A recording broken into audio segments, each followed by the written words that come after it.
pessoal, bem-vindos, tudo bem? Nesses tempos de isolamento social, né, a alternativa que a gente tem é apelar para uma hospitalidade virtual.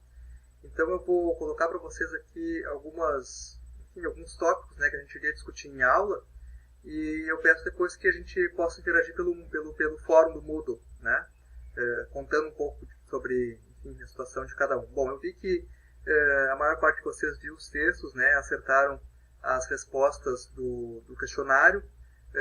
Alguns pontos, assim, né, o questionário ele acaba sendo bem restritivo no sentido de ser sensível a caixa alta ou acentos, então, porventura, algumas respostas ficaram erradas nesse sentido, mas eu já corrigi, tá? Bom, seguindo então em relação ao nosso tópico, né, que é a questão da hospitalidade, eu vou minimizar aqui o meu rosto, né, e a gente vai poder ver essa apresentação. Acho que muitos de vocês conhecem essa árvore aí, né, é o umbu, é um símbolo da nossa hospitalidade no Pampa, né, essa árvore que acolhe os visitantes, os transeuntes, né, que procuram a sua sombra e o seu descanso.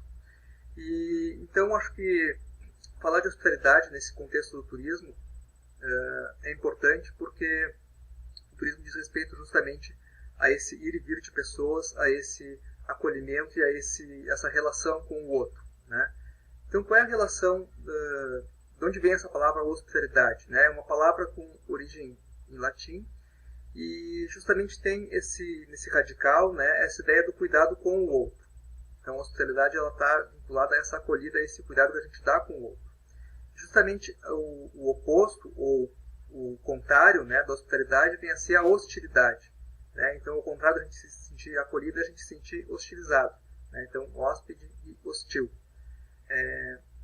Nesse sentido, então, essa condição de cuidado com o outro, né, implica também no reconhecimento dessa condição do que vem a ser esse outro, dessa pessoa que merece ser acolhida e ser tratada com respeito, diferente do inimigo, né, que seria, enfim, no caso da guerra ou no caso, enfim, de alguma outra condição que implique uma pessoa não ser acolhida. Né? Então, essa relação de hospitalidade, ela diz respeito a uma relação entre hóspedes e anfitriões. Coloca, então, alguns códigos, né, de como é que eu devo receber as pessoas e, ao mesmo tempo, ao ser acolhido, como é que eu devo me portar, enfim, na casa, e casa no sentido mais amplo, né, não só a casa, mas também a comunidade e outros locais em que eu me encontro no estrangeiro. Né? Então, nesse sentido, a hospitalidade ela é recheada de códigos culturais, né, que, enfim, talvez acho que no fórum é interessante vocês colocarem alguns códigos, algumas situações que vocês já passaram em relação a isso. Né? Enfim, quando vocês chegam na casa de alguém, que vocês podem mexer na geladeira ou não, podem, sei lá, né? Tem tantas questões, devem trazer um presente, né, para representar agradecer esse convite, né, essa dádiva.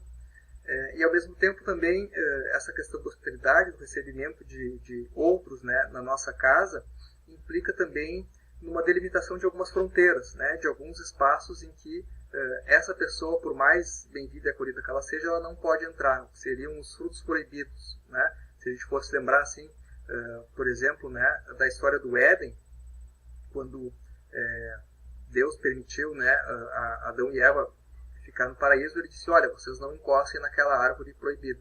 Né? Enfim, a Eva foi lá, comeu uma maçã e a gente já sabe o que aconteceu com o resto da história. Né? Então, nesse sentido, esse acolhimento ele não é totalmente restrito. Né? Ele tem algumas limitações e que é importante de serem colocadas. Né? A hospitalidade, então, nesse sentido, é um ritual, é uma obrigação, né, bastante antiga. Esse exemplo dessa iconografia aí, né, essa imagem, ela é uma imagem da Grécia, mais ou menos no século 12 a 9 a.C., né, ou seja, quase 3.000 anos atrás, e a gente já fala então nessa questão desse acolhimento ao estrangeiro. Então, tanto na Grécia quanto em outras várias religiões, como na própria religião cristã, algumas religiões, enfim, não religiões, mas visões de mundo indígena, né, eu tenho essa ideia de que a hospitalidade é algo sagrado, né? Ou seja, eu tenho um certo dever de acolher a esse outro. E esse dever ele vem por conta de vem recheado, né? Vem permeado de algumas dimensões. Uma dimensão social, uma dimensão sagrada e uma dimensão política, né? Então, nesse sentido, uma dimensão social em que eu acolher o outro e eu ofertar alimentos, eu ofertar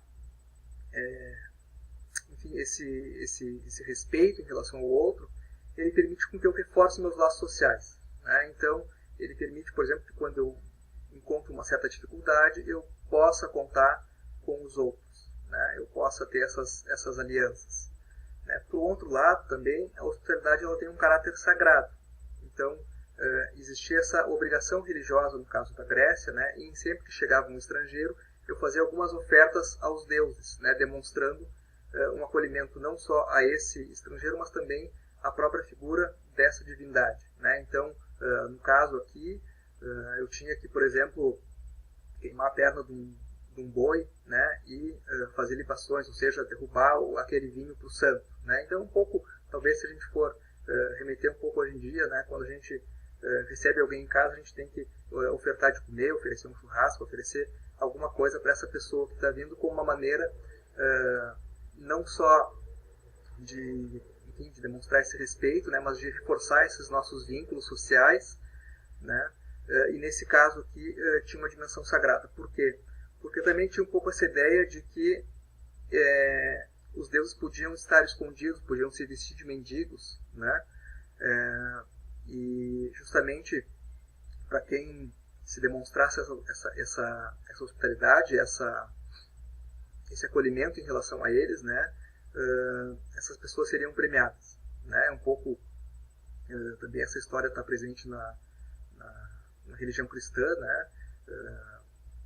E esse acolhimento que Cristo faz ao lavar os pés dos mendigos, enfim. E por um outro lado também vinculado à caridade, né? Essa hospitalidade ela também tem uma dimensão política bastante forte, né? Por quê? Porque ao eu demonstrar hospitalidade em relação aos outros, ela me permitia que eu fizesse alianças políticas, né? Porque a hospitalidade ela implica em eu reconhecer essa figura que vem de fora como um igual meu, né? Então, na medida em que eu acolho alguém, eu espero que essa pessoa, numa situação semelhante, também me acolha, né? Eu espero uma reciprocidade nesse sentido. E a hospitalidade era uma maneira de manter esses vínculos políticos, né? Principalmente entre famílias reais e outros tipos de circulação, né? Que a gente pode imaginar até hoje, por exemplo, quando, né, esses vínculos de reciprocidade, quando, por exemplo, um país pede visto para os cidadãos de um outro país, né, eu tenho esse direito de reciprocidade, ou seja, se os Estados Unidos pedem visto para um brasileiro entrar lá, o Brasil também pede um visto para o americano entrar aqui, né? Eu tenho essa reciprocidade em relação a essa hospitalidade, né? Então é que eu posso receber no modo como eu trato esses outros, né? E a hospitalidade nesse sentido, então, ela vai acontecer em diferentes domínios, né? Ela não diz só a respeito a uma esfera sagrada ou política, né? Mas ela acontece em diferentes âmbitos. Por exemplo, na hospitalidade doméstica, quando a gente recebe pessoas em casa, né? E aí, então, eu tenho algumas características, por exemplo, dessa hospitalidade doméstica que vão ser diferentes de uma hospitalidade comercial, que é mediada pelas trocas financeiras, né? Então, na hospitalidade doméstica, eu escolho quem vai na minha casa, quem não vai, quem eu posso convidar para um casamento, para um aniversário ou não, né? E, da mesma maneira, eu tenho uma série de obrigações. Eu não posso cobrar, por exemplo, essa pessoa por uma refeição que ela vai fazer. Enfim, até posso, mas isso vai ser violar alguns códigos, né, de conduta que talvez as pessoas me enxerguem de uma maneira um pouco diferente. Aquele cara é mesquinho ali, cobra até para um churrasco dele, enfim.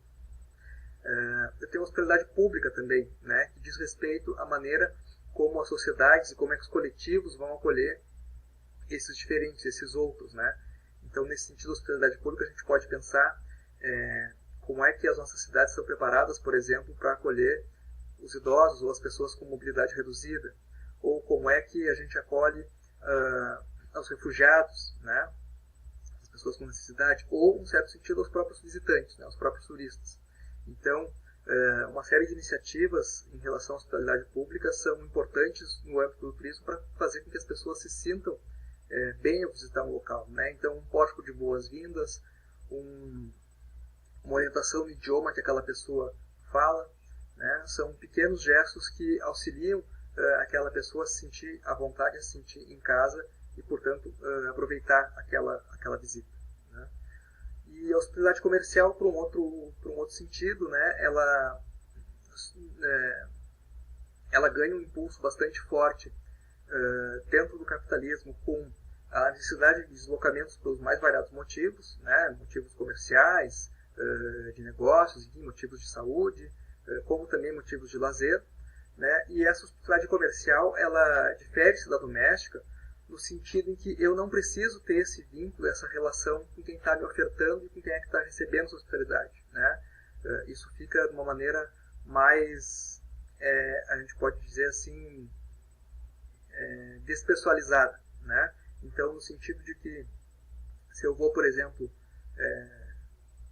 sei lá, para uma cidade qualquer, né? Vou passar um final de semana em Jaguarão. Eu não conheço ninguém em Jaguarão, não sei quem é que pode dar hospitalidade, posso procurar um hotel lá, e mediante o pagamento eu posso ficar, enfim, nesse hotel, né? Em certa medida, eu também, ao ficar no hotel, eu não tenho obrigação de levar um presente para alguém que está no hotel, eu não tenho obrigação de certa forma, ficar fazendo sala para o recepcionista do hotel, né? E uma série de códigos, expectativas que eu teria se eu ficasse na casa de algum parente meu, por exemplo, né? Então, a hospitalidade comercial, por um lado, ela está desobrigada nesse sentido, mas isso não implica em que eu não tenha uma hospitalidade concreta, verdadeira, né? Porque alguns autores vão dizer que justamente pelo fato dessa hospitalidade ser paga, né, ela não seria genuína, mas no sentido de que aquelas pessoas que estão acolhendo seus hóspedes têm uma percepção verdadeira de que elas estão preocupadas com as necessidades desses hóspedes, né, em procurar satisfazer essas pessoas, não por elas estarem pagando, mas porque se importam com elas, né, eu teria, nesse sentido, uma hospitalidade genuína, né? E a hospitalidade virtual, então, o autor, o Camargo, que vocês leram, coloca, né, é algo recente, que diz respeito justamente a esses novos contextos, né, virtuais, como o que a gente está vivendo agora, de acolhimento tanto enfim, num site, quando eu entro, ou como é que eu vou buscar informações, né, em relação ao local, e como é que essas diferentes medidas virtuais fazem com que as pessoas possam ser tratadas de uma maneira respeitosa. Tá ok? O autor coloca, então, esses diferentes tempos e espaços da hospitalidade. Então, a hospitalidade, ele coloca esses 4 domínios, né? A doméstica, pública, comercial e virtual. E, por outro lado, tenho também 4 eixos de práticas principais, né? Por um lado, então, o que seria esse processo da hospitalidade, né? Eu tenho recepcionar, que é eu receber as pessoas, acolhê-las e fazer com que elas se integrem a esse meu âmbito doméstico, digamos assim, né? Alguém que vem de fora, ele vai poder se sentir à vontade dentro da minha casa, né? Ou dentro da minha cidade, enfim. Eu tenho essa hospedagem, que é eu fornecer esse pouso e abrigo, né? Permitir que a pessoa descanse. Eu tenho o alimentar, né? Que fornecer o alimento, tem toda uma relação aqui da comensalidade, ou seja, dessa ideia de comer junto, e uma série de significados que isso tem, né, quando a gente compartilha a mesa e o alimento com outras pessoas, e a importância que isso tem nos nossos vínculos sociais, né, e a ideia de entretenimento também, né, que eu tenho que fazer com que esse meu hóspede sinta-se satisfeito, né, é um pouco aquele bom e velho fazer sala. Tá? E a gente pode pensar essas 4 práticas de hospitalidade nesses diferentes âmbitos, né, da hospitalidade doméstica, pública, comercial e virtual. Dentro da hospitalidade comercial, então, eu tenho algumas estruturas, né, se a gente pensar, por exemplo, um hotel, que estão relacionados a esse tema. Então, ao receber as reservas, a recepção, ao hospedar, né, as diferentes unidades habitacionais, a lavanderia, a limpeza, ao alimentar o restaurante, a copa, né, ao partir também, né, esse outro autor aqui coloca o partir como um processo da hospitalidade, né, a portaria, o próprio caixa, e o entreter aqui, os passeios, jogos, enfim. Eu coloco então para vocês alguns fóruns, né, dentro do Moodle que eu gostaria que a gente interagisse a partir deles, né. Um deles seria de vocês lerem as reportagens que eu coloquei ali como sugestão e a gente debater um pouco esses diferentes domínios da hospitalidade que se apresentam nesses textos, tá certo? Bom, espero que enfim, vocês fiquem bem, né? Toda essa situação estranha que a gente está.